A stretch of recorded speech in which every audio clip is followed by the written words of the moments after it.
What's going on today, guys? It's your girl Dev, and today we're going to talk about Shadow Legion. This event is one of my favorite events because it really tests about how your city can take against a rally attack. And the different modes that we have will give you different kind of troop types. This week, we are having France, so it's going to be pretty interesting to see how it plays out. I'm going to show you the kind of commanders that I am using on my wall, and I'm going to show you the best way to gain points. This video is going to be sped up a little bit because it is a 45-minute event. It's going to take a little while, so we're going to speed it up a little bit. I'm going to talk through some of the things that you're going to see happening, so let's get this thing started. So strap in, and let's go. Okay guys, so one of the first things you want to do during Shadow Legion is actually move your city closer to other cities. So as you can see here, I did move my city close to where my king was and a couple of other cities nearby that were higher power. That way it made it easier to reinforce cities, and you'll see that later in the video on how I did that. The first thing I am going to do inside my city is heal the troops from the kill event that I had earlier. So I'm going to go ahead and heal those up, and I'm going to show you who I put on my wall. So for here, I put Kusunogi with Sun Tzu. The reason why I put Kusunogi on the wall is that there actually is a boost for using archers in Shadow Legion Helm mode. Well, actually any Shadow Legion this week. Archers get a 50% attack boost. So having Kusunogi on the wall for me, I thought was like, you know what, let me give it a try. I don't ever put him on my wall because I always have Sun Tzu. I'm going to go ahead and change out his gear. So as you can see here, I'm moving my gear around, making sure I have all the archer gear that I can possibly have on Kusunogi. Okay guys, so I'm going to show you my talent build that I actually used for Kusunogi. I went ahead and I leveled up the first set of garrison. I didn't worry about going any further than that because Watchtower isn't going to last that long, so I'm not really going to use it. I did fully max out his skill tree because I felt like that was more important than doing anything else. I didn't go to the two outside ones, but I did max it out to the end. Alright, my garrison's all set and we're ready to kick this thing off. As we first start into Shadow Legion, I did go ahead and pre-position 2 armies in cities nearby. What I'm doing is I'm watching for the red lines that are going to the cities because that tells me who's going to be attacked first. And that's probably like the best way to determine more so the order in which the Shadow Legion goes after these guys. But the number one thing I want to tell you not to do is if you see the Shadow Legion fortress next to your city, you need to move. There's no ifs, ands, or buts about that. You have to move your city. If you don't, you're going to be attacked a lot sooner and you don't have a chance to prep your troops. So it's always best to move pretty far away from where the Shadow Legion are going to spawn. Sometimes you can't really judge, but you actually can teleport your city during this if you really wanted to move further away.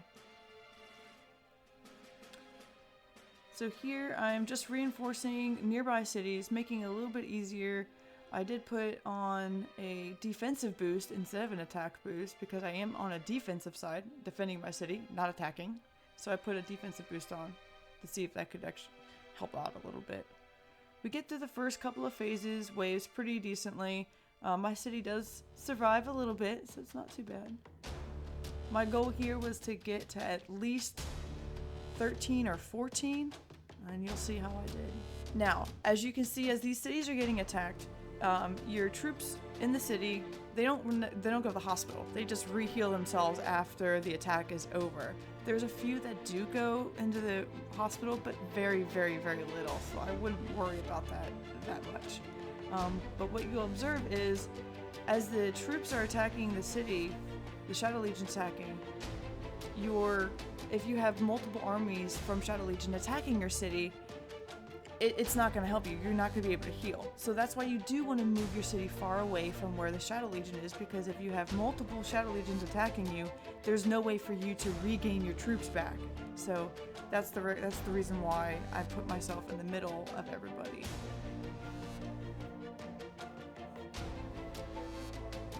So far, my city's holding up pretty decently. I made it to 8 last time before my city actually set on fire. So we'll see if I can take this level 8. Oh, this is a level 5. Correction.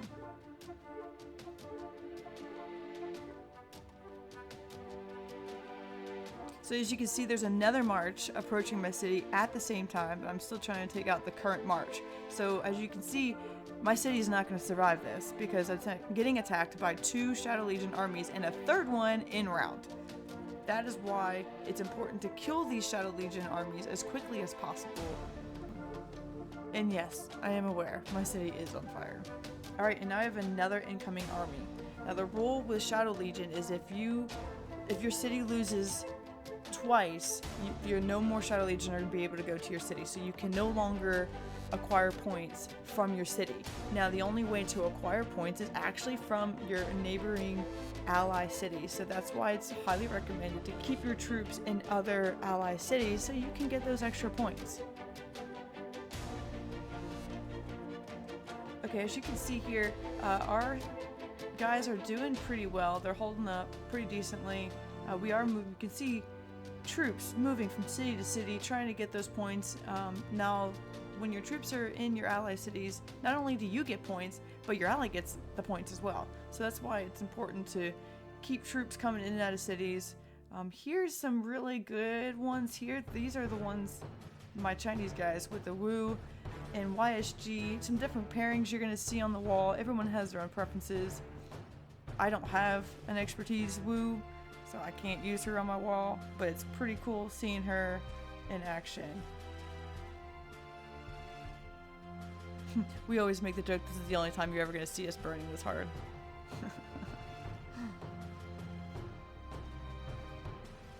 But as you can see, so my march is about a minute away. I am trying to reinforce my neighboring cities for these guys, and there's about 4 or 5 of them that are still in play. I think Sco drops out. Yep.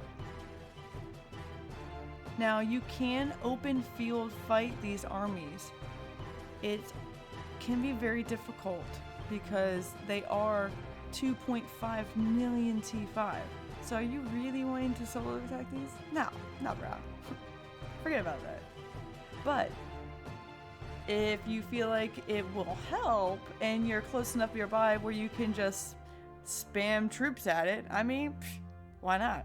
But those points don't go to anyone. The points you get only go from when the cities are attacked. So that's why we recommend, and we send out a mail prior to, that we want you to reinforce cities and not open field fighting. But if we know that they're not going to survive, if we don't open field fight them, we will open field fight just so that we can get that city to survive. You need 15 people to survive in order for you to get the end rewards for the Alliance.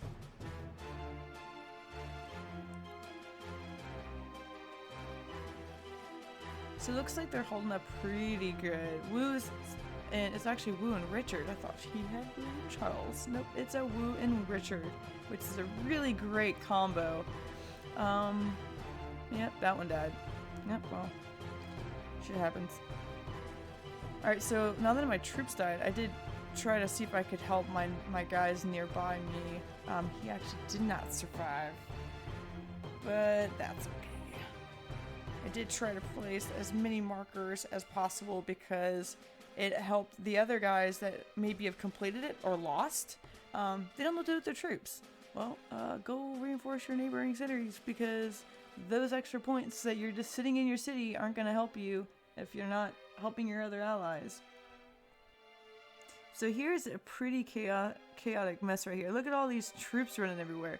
I mean, this is really cool to see though, because it just shows you the amount of support that we're providing to our allies, and just the sheer number of troops just running everywhere, in and out of cities.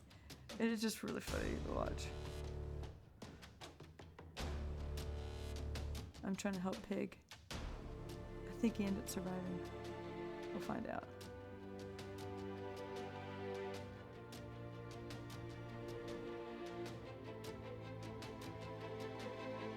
There's a Richard and Charles. Oh nope, Richard YSG. I think he ended up surviving because yep, the Charles is dead. Bah. So the level 21s and above for Hell mode was actually a Charles and Joan, which was an interesting combo. I mean, Shadow Legion's interesting anyways, because it uses the weirdest combos ever. Who would put Joan as a rally commander attacking a city? Not I. But Shadow Legion, I guess, is the, I guess they could do it, right? Okay, so Shadow Legion was actually a pretty good success. We did win. We had 26 members survive. That's cool. I got 5 million points, give or take a little bit. And I did make it to 12. Last time I don't think I made it past 8. So I'm really glad that I did a little bit better this time. It is hard because I don't have that many troops. But I mean, there is next time. Alright, so that about covers it for the Shadow Legion event.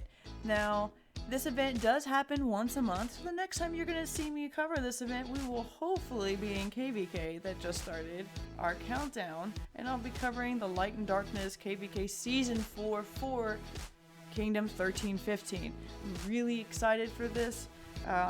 There's a lot of things that we learned from last Light and Darkness, and we're really hoping that they carry over the changes and maybe give us some new stuff. But I'm not gonna really count anything. Lilith does Lilith things. But that wraps it up for today. I hope you enjoyed. Don't forget to like and subscribe and comment below on what you like about the video and what you want me to see do next. But for now, guys, just keep it real.